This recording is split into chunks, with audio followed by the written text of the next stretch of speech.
그 사랑이 우리 가운데 충만하기를 소망합니다. 이제 평안으로 인사하겠습니다. 주님의 평안이 여러분과 함께.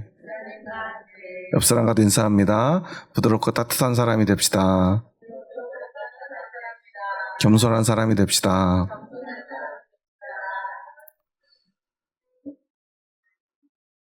길고도 길었던 무더위가 조금은 끝나가는 것 같습니다. 어느새 8월의 중순이 지나고 이제 반가운 비가 내리고 있습니다. 물론 아직 무더위가 다 끝난 건 아니지만 그래도 우리에게는 조금의 소망이 보이는 것 같습니다. 시원한 가을이 곧 올 거라는 사실을 우리는 믿습니다. 아무리 무더위가 길어져도 우리는 이 무더위는 결국 지나갈 거라 생각합니다. 아무리 길고 긴 추위가 와도 다시 봄날이 올 것을 우리는 믿습니다. 그런데 그렇게 날씨는, 계절은 잘 믿는 우리들의 진짜 믿음은 어떠한지, 오늘 81주년 광복절을 지난 이 주일 아침에 우리의 믿음을 다시 한번 돌아보며 참 믿음은 무엇인가를 생각하는 시간이 되었으면 좋겠습니다. 지난 한 주간 광복절을 앞두고 한 여배우의 인터뷰 때문에 전국이 참 소란스러웠던 것 같아요. 사실 길게 이야기한 것도 아니에요. 아마 드라마 홍보하러 나왔던 것 같은데 요즘 한참 인기 많은 드라마의 여주인공이 자기 집안은 4대째 의사 집안이다. 증조부 때부터. 아마 우리나라에서 양의학으로는 최초의 개원한 개원의가 아닌가, 이런 이야기를 했어요. 얼마나 자랑스러운 일입니까? 한 집안의 의사가 한 명 나오기도 힘든데. 저도 예전에 신학교를 갔더니 저랑 나이가 동갑인 친구가 그런 얘기를 하더라고요. 자기는 대대로 기독교 집안이래요. 아마 초대교회 때부터 예수님 믿은. 신학교에 가니까 그런 게 자랑이더라고요. 그 친구 이름이 삼열이었어요. 왜 그런지 아시죠? 아버지가 아들의 이름을 사무엘로 짓고 싶은데 그때는 좀 사무엘이라고 하기가 좀 그랬나 봐요. 그래서 한국식 이름으로 삼열. 성이 배씨였어요. 배삼열이었어요. 지금 어딘가에서 목회를 하고 계실 텐데. 그래서 그 이름 때문에 참 많이도 놀림을 받았던 것 같아요. 그런데 그저 가볍게 집안 이야기를 했을 뿐인데 사람들이 이제 그 집안의 역사를 파묘한다고 그러더라고요. 증조부 할아버지가 안상호, 고종황제를 진료했다는 얘기를 그 배우가 얘기했는데 거기서부터 시작된 것 같아요. 왜냐하면 그 역사를 좀 아는 분들은 고종황제를 진료했다고 한다면 떠오르는 사람이 있어요. 애국지사 이재명 의사, 지금 대통령 아니고요. 애국지사 이재명 의사가 매국노 이완용을 칼로 찔러요. 죽이기 위해서. 그런데 그 이완용을 살려낸 의사가 바로 안상호입니다. 물론 그것보다 우리에게 더 가십거리가 되는 것은 고종황제 독살의 당사자로 안상호가 지목되기도 했기 때문이에요. 그런데 그것은 사실로 밝혀진 건 아니에요. 그런 설이 있죠. 또 그의 아들, 그 배우의 조부죠. 안부원은 소록도 병원 인체 실험의 당사자가 아닐까 의심받기도 했어요. 예전에 그런 말이 있었죠. 독립운동하면 3대가 망하고 친일을 하면 3대가 흥한다. 그 배우 어머니는 과거 한 잡지와의 인터뷰에서 그 어머니도 의사신데 그런 얘기를 했다더라고요. 현금 1억 원을 처음으로 이렇게 현금으로 만들어서 금고에 넣어놨더니 너무 기분이 좋아서 괜히 배가 부르더래요. 그래서 다음에는 2억 원을 만들어서 넣어놨다는 거예요. 그게 이제 아주 옛날 이야기니까 지금으로 말하면 아마 수십억 원을 이렇게 넣어놓는 것 같이 현금으로 금고에 이렇게 넣어놨대요. 우리는 통장에도 없는 돈을 현금으로. 그 배우는 저희 본가에는 냉장고가 5개가 항상 있어가지고 사람들이 음식을 안 먹으면 음식이 썩어놨대요. 그런 얘기를 듣다 보니까 사람들이 더 분노하는 거예요. 과거에 조선팔도 최고 명문가로 일컬었던 그 사람은 2011년도인가요? 추정 자산이 그때 당시 돈으로 환산하니까 한 2조 원 최소한으로 잡았을 때 서울 명동 일대 땅의 거의 대부분이 이 가문 사람들 땅이었대요. 8대 정승판서 가문이었고 우리가 잘 아는 오성과 한음의 주인공 이항복의 후손인 이회영의 이야기예요. 이회영의 일가는 나라가 망하자 1910년 그 명동 일대 땅을 다 팔아요. 급하게 팔다 보니까요. 그때 당시 돈으로 40만 원 받았대요. 별거 아닌 것 같죠. 그때 당시 민족계 은행이 3개가 있었는데 세계 전체 은행에 이렇게 예치된 현금 그 본금이 32만 원일 때예요. 우리나라 전체 당시 예산에 1할이 넘는 돈이었다고 그래요. 그런데 그 큰 돈을 다 팔아가지고 일가족 60명을 이끌고 만주로 갑니다. 그의 둘째 형 이석영은요. 전 재산을 털어서 신흥 무관학교를 만들어요. 그 학교에서 배출한 3,500명의 독립군이 바로 청산리 전투의 승리의 주역이 되죠. 그런데 이석영은 어떻게 됩니까? 그렇게 전 재산을 팔아서 학교를 세우고 독립군을 길러내고 정작 자신은 후에 돈이 다 바닥나가지고요. 상하이 빈민가에서요. 음식물 쓰레기 같은 것들 두부 찌꺼기 주워 먹다가 결국은 굶어 죽어요. 이회영은 어떻습니까? 일제에 잡혀서 감옥에서 모진 고문을 받다가 옥사하고 말죠. 그들에게는 6명의 형제가 있었는데 독립이 정작 되었을 때 그 조선 최고의 명문가 형제 6명 중에서 살아서 고국의 땅을 밟은 사람은 이시영 선생 1명뿐이었다고 그래요. 얼마나 비참한 일입니까? 수많은 독립운동가의 후손들이요. 폐지를 줍고요. 가난을 면하지 못해서요. 고통 가운데 살아갑니다. 저는 이러한 이야기를 보면서 어쩌면 이런 모습이 우리의 신앙과 너무나 닮아있다는 생각을 했어요. 오늘 본문에는 베드로가 무리를 걷는 이야기가 나오죠.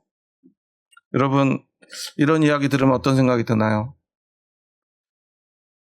많은 분들이 오늘 베드로가 무리를 걸은 이 사건에서 주목하는 건 사람이 무리를 걸을 수 있느냐 없느냐 하는 거예요. 그러니까 어떤 유튜버가 실험을 했더라고요. 사람이 진짜 무리를 걸을 수 있을까 없을까. 그래서 온갖 장치를 몸에 달고 세계 최고의 그런 달리기 선수들을 이렇게 섭외해가지고 무리로 뛰어들어요. 어떻게 됐을까요?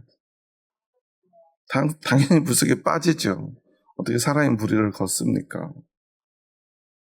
그러니까 또 어떤 사람은 그 한 겨울에 이렇게 예수님 복장을 하고 얼음을 이렇게 타고 쭉 내려와서 밑에 물이 이렇게 있는 곳을 통과를 하는데 다른 사람도 다 실패하는데 예수님 복장하신 어떤 분이 거기를 무리를 쫙 스케이트로 지나가니까 역시 예수님은 다르다 그러더라고요. 사람들의 관심은 온통 그런 신기한 일들에 가 있어요. 무리를 걸을 수 있느냐 없느냐, 과학적으로 이게 가능하냐 아니냐, 착시현상은 아니었을까, 아니면 예수님이라면 가능하다, 여러 이야기를 합니다. 그런데 오늘 본문의 말씀을 우리가 조금만 자세히 살펴보면요, 이 이야기는 무리를 걷는 신기한 이야기가 아니에요. 제자들은요, 사실은 괜한 고생을 해요. 앞에 말씀을 보면 예수님께서 즉시 제자들을 재촉하사 자기가 무리를 보내는 동안에 배를 타고 앞서 건너편으로 가게 하시고. 지금 제자들이요, 이 바다에서 풍랑과 바람과 싸우게 된 원인이 누구 때문이에요? 예수님 때문이에요.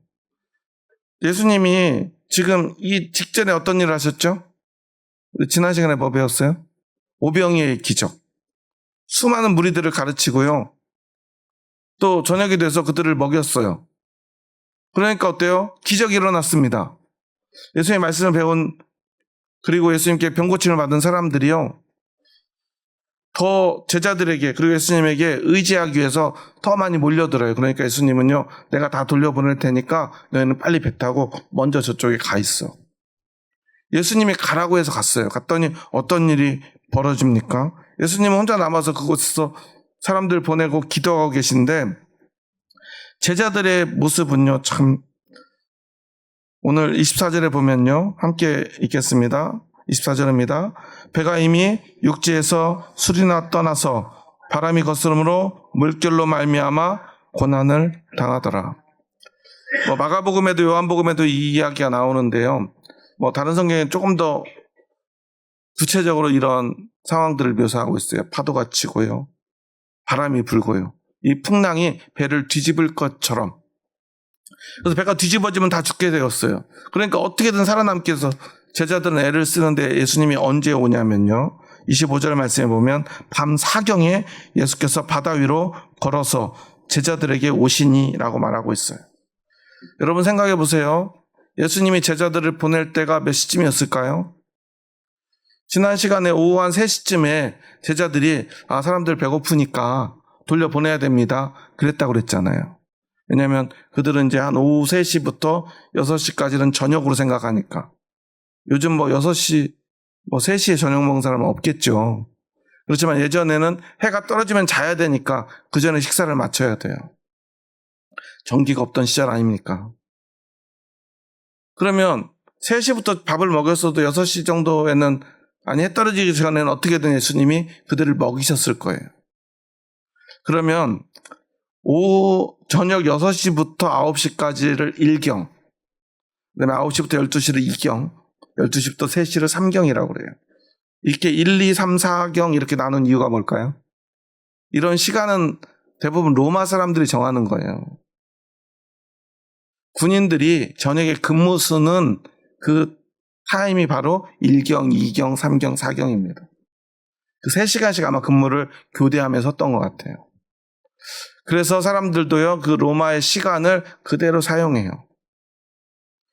그러니까 아마도 1경쯤 되었을 때, 초저녁쯤 되었을 때 6시부터 9시 사이에 사람들을 돌려보내는 동안 예수님은 제자들을 배 태워서 강으로 보냈습니다. 그때부터 바람이 불기 시작해요. 다시 육지로 돌아갈 수 없는 바다 한가운데 있을 때부터 풍랑이 칩니다. 그들은 어떻게 할 방법이 없어요. 돌아갈 수도, 도착지로 갈 수도 없어요. 그저 그 강 한가운데 묶여가지고요, 풍랑과 바람과 사투를 벌이고 있어요. 1시간, 2시간, 3시간. 또 12시가 넘어가고 다음날이 돼서 새벽에도요, 계속해서 풍랑과 싸우고 있습니다. 목숨을 걸고 말이죠. 그런데 예수님은 이제 그 모든 시간이 다 지나갈 때쯤 사경이 되어서요, 가장 깊은 새벽이 가장 어둡죠. 점점 날은 어두워집니다. 점점 앞도 보이지 않아요. 여기가 어딘지조차 아마 방향도 잃어버렸을 거예요. 그때쯤 예수님이 그들에게로 걸어옵니다. 그러니까 어때요? 제자들은요, 그 깊은 밤에 가장 어두운 때 누군가가 저기 물 위에서 이렇게 자기들에게 다가와요. 뭐라고 생각해요? 유령이라고 생각해요. 참 제자들 모습 보면 어때요? 어쩜 이렇게 믿음이 없나? 왜 생각되지 않습니까? 유령이라니. 근데 성경에 기록된 말이에요. 그 제자들이 보고 놀라, 뭐라 그래요? 같이 유령이다 이랬던 거예요. 얼마나 웃기는 일입니까? 오늘 또 마침 이렇게 연휴가 돼서 한가족 예배를 아이들과 함께 드리는데요. 아이들은 참 유령 좋아하죠. 귀신도 좋아하고 괴물도 좋아하고, 우리 상률이가 잠깐 왔다 갔는데 공룡을 엄청 좋아했어요. 그런데 우리가 어른이 되고 나면 그런 거에 별로 반응하지 않죠. 그런데 제자들도요, 다 큰 성인들인데 얼마나 놀랬으면 유령이다 소리쳤겠습니까? 그러니까 그때 주님이 말합니다. 안심하라, 나니 두려워하지 말라. 요한복음에 오면 이런 표현을 예수님이 많이 써요. 내가 누구인지, 예수님이 스스로를 누구인지 말할 때 쓰는 표현 방법이 에고 에이미라는 단어를 사용하시는데요. 나는 누구다. 나는 양의 문이다. 나는 선한 목자다. 나는 빛이다. 나는 길이요 진리요 생명이다. 할 때 전부 에고 에이미, 내가 누구인가를 예수님이 말씀하시는데 그런 표현이에요. 나다 라고 말해요. 그때 베드로가 이렇게 말합니다. 우리 한번 28절 말씀 함께 읽습니다. 베드로가 대답하여 이르되 주여 만일 주님이시거든 나를 명하사 무리로 오라 하소서 하니. 나를 명하사 무리로 오라 하소서. 베드로가 이제 무리를 걷기 위한 준비를 하고 있어요. 그런데 여기서 아주 중요한 말이 있는데 뭐냐면 예수님이 안심하라, 나니 두려워하지 말라는 그 말씀에 대한 대답으로 베드로가 이 말을 하고 있다는 거예요. 마치 학교에서 선생님이 질문을 합니다. 그러면 선생님한테 예쁨 받는 학생들은 뭘 해요? 질문에 대답을 하죠. 대답을 잘하는 학생이 어때요? 공부 열심히 한다는 증거잖아요.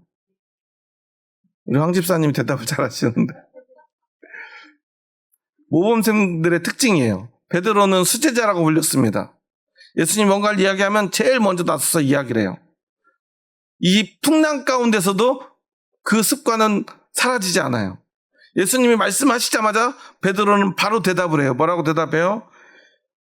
주여, 만일 주님이시거든. 이게 중요해요. 베드로에게는 진짜 주님이 맞기만 한다면 나를 명해서 무리로 오라 하소서. 그럼 내가 가겠나이다 이런 뜻이죠. 주님이시기만 하면 내가 이 풍랑 때문에 내가 물에 빠지지 않으려고 지금까지 몇 시간을요? 최소 6시간을 이렇게 죽을 힘을 다해서 우리가 버텨냈는데 제가 물로 뛰어들겠습니다. 이런 말이에요.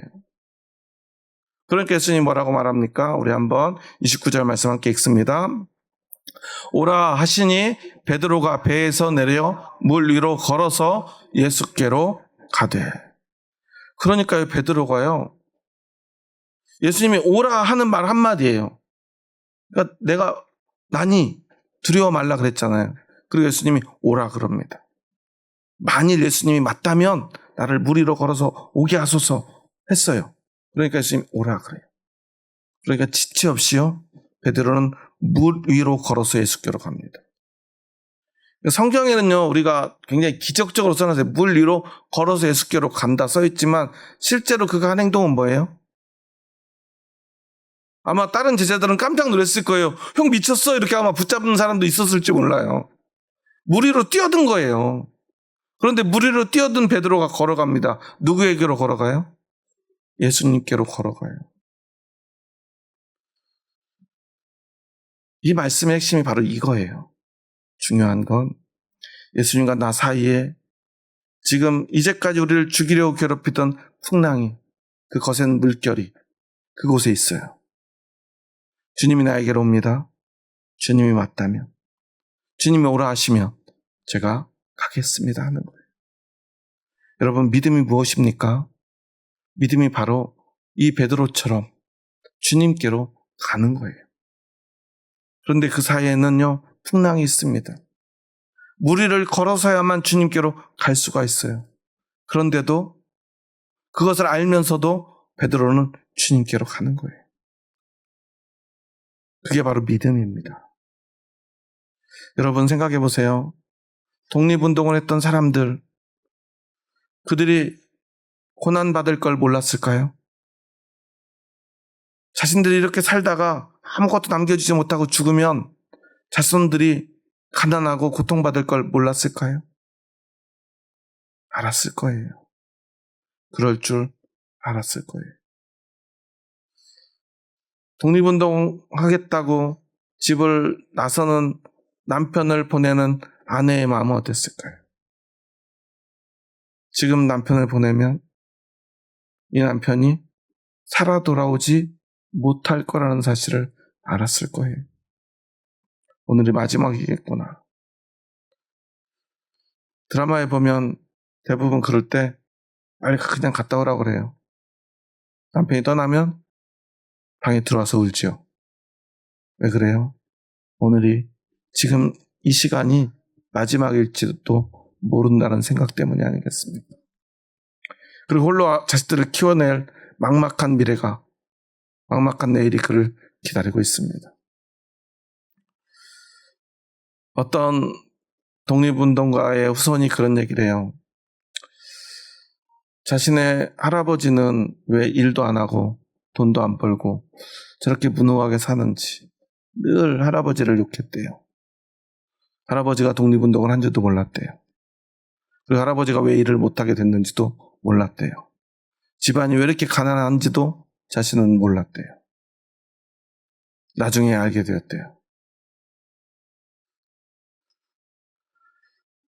믿음이라고 하는 건요, 그렇게 될 줄 알고도 그곳으로 가야만 하는 그 결단인 것입니다. 우리가 믿는다고 하는 건요, 예수님께로 가야 되는데 그 길이 항상 좋을 수만은 없습니다. 베드로는요, 믿음이 무엇인지, 믿는 사람은 어떻게 해야 되는지, 어떻게 되는지를 우리에게 있는 그대로를 보여줘요. 우리 30절, 31절 말씀 함께 읽습니다. 바람을 보고 무서워 빠져가는지라 소리질러 이르되 주여 나를 구원하소서 하니 예수께서 즉시 손을 내밀어 그를 붙잡으시며 이르시되 믿음이 작은 자여 왜 의심하였느냐 하시고. 어떤 사람들은 이 말씀 보고 이렇게 생각합니다. 아, 베드로가 진짜 믿음이 있었으면 끝까지 걸어갔을 텐데 왜 믿지 못해가지고 중간에 빠졌을까? 참 한심하다. 그럼 반대로 생각하면 믿음만 있으면 여러분 무리를 걸을 수 있습니까? 아멘?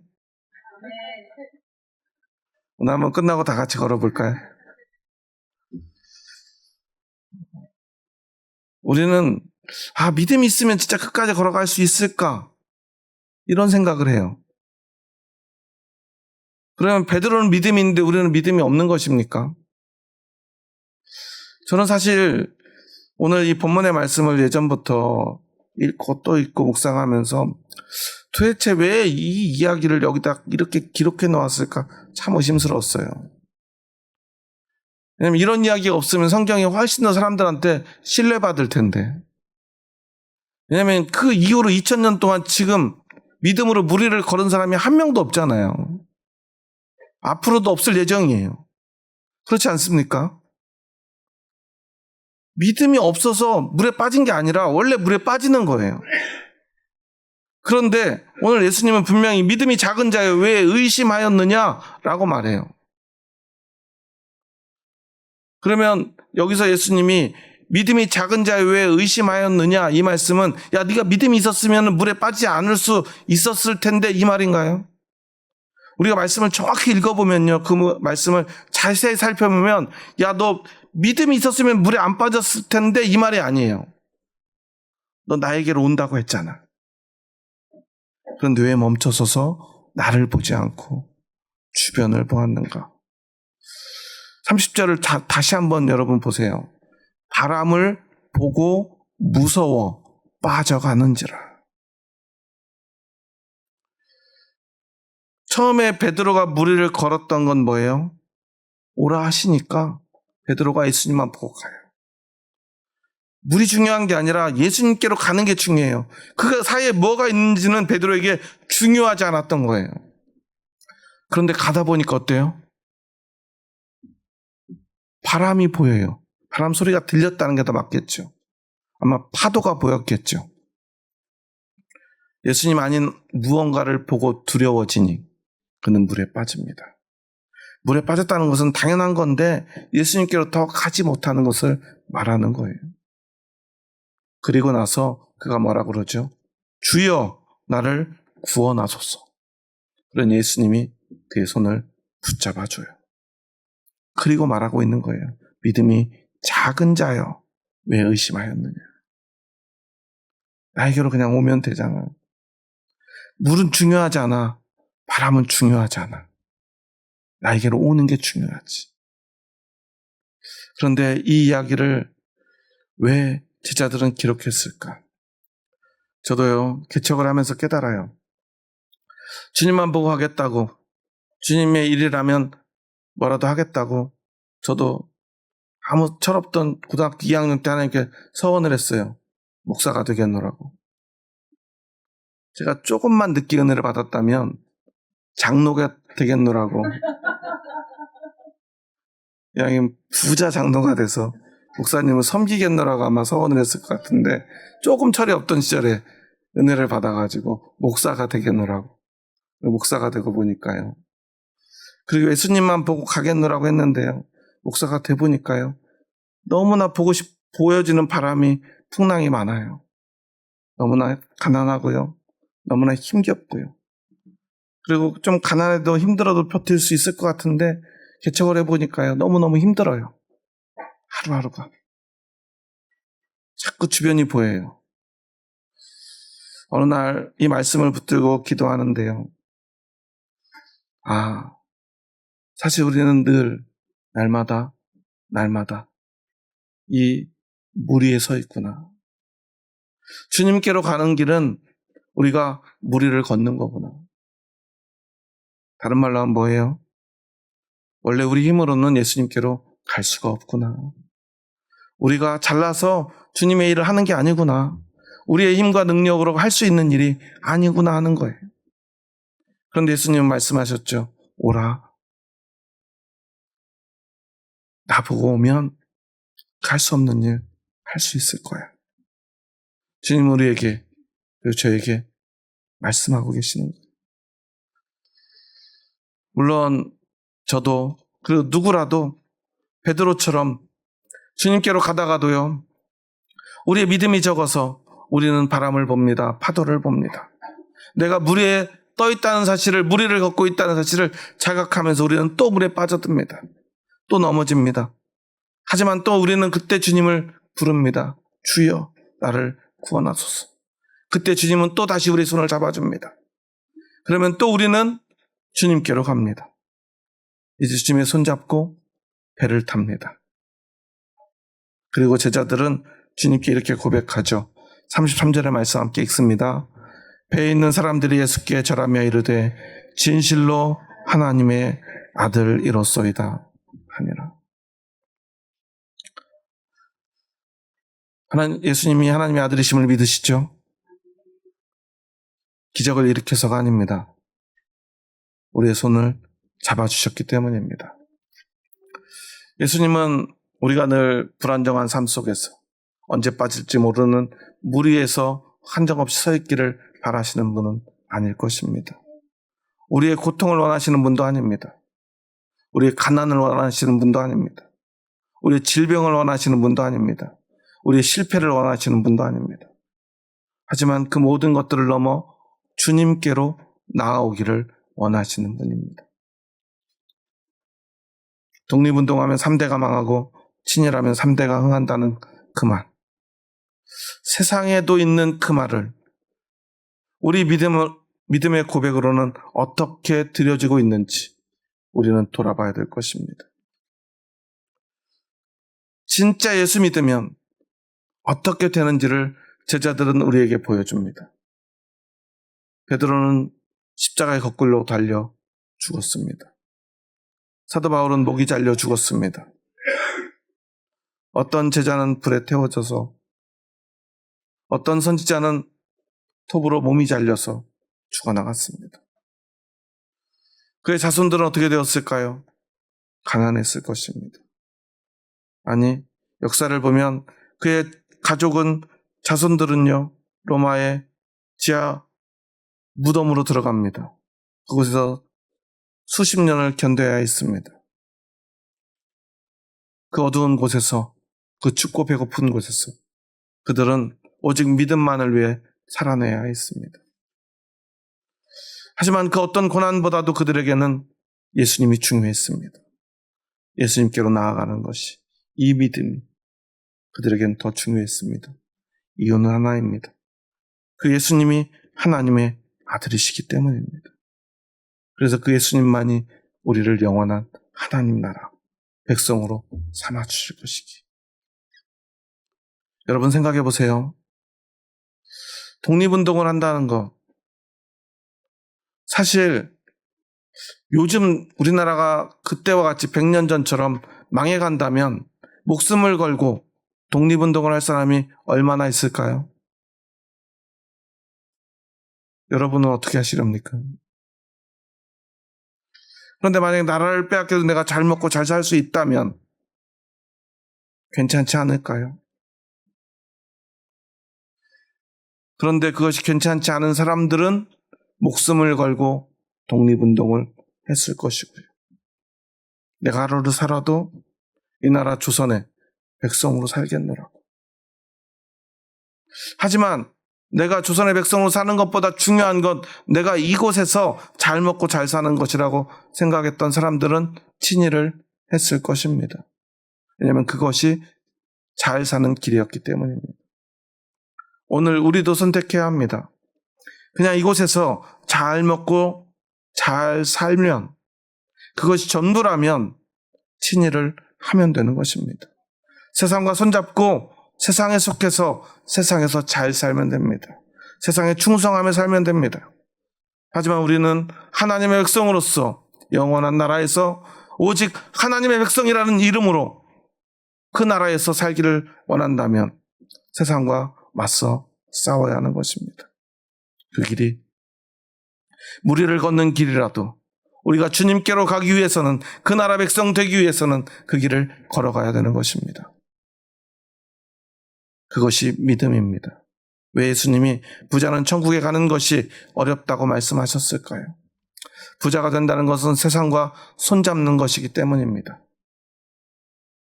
하지만 우리는 기꺼이 세상의 부자 되기를 거절하고 오직 하나님 나라의 백성으로, 오직 그 이름만으로 살아가겠노라.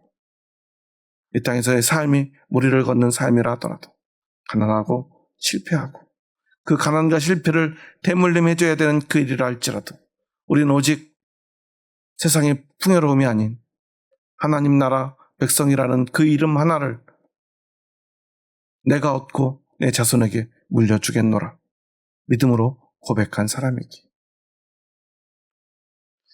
그것을, 그 가난을 물려줄 수 있는 용기가 있는 사람만이 그 믿음을 가지고 그 믿음을 우리 자녀들에게 나눌 수 있는 사람들임을 우리는 기억해야 할 것입니다. 사실 오늘 이 말씀을 준비하면서 다음 주까지 우리 아이들과 함께 한가족 예배를 드리기로 했는데 우리 아이들이 이 말을 듣고 저를 원망하지 않을까 걱정을 했는데 오늘 또 마침 예전에 오셨던 우리 두 가장 오셔서 아이들과 함께 또 오늘 예배를 드리고 있는데 제가 생각했던 아이들보다 더 많은 아이들이 이 말씀을 듣게 되었습니다. 여러분, 그럼에도 불구하고 우리는 이 믿음을 우리 자녀들에게 나눠야 되지 않겠습니까? 비록 가난해도 세상에서는 실패해도 자랑스러운 우리 부모님의 그 믿음을 아이들은 언젠가 고백하게 될 것입니다.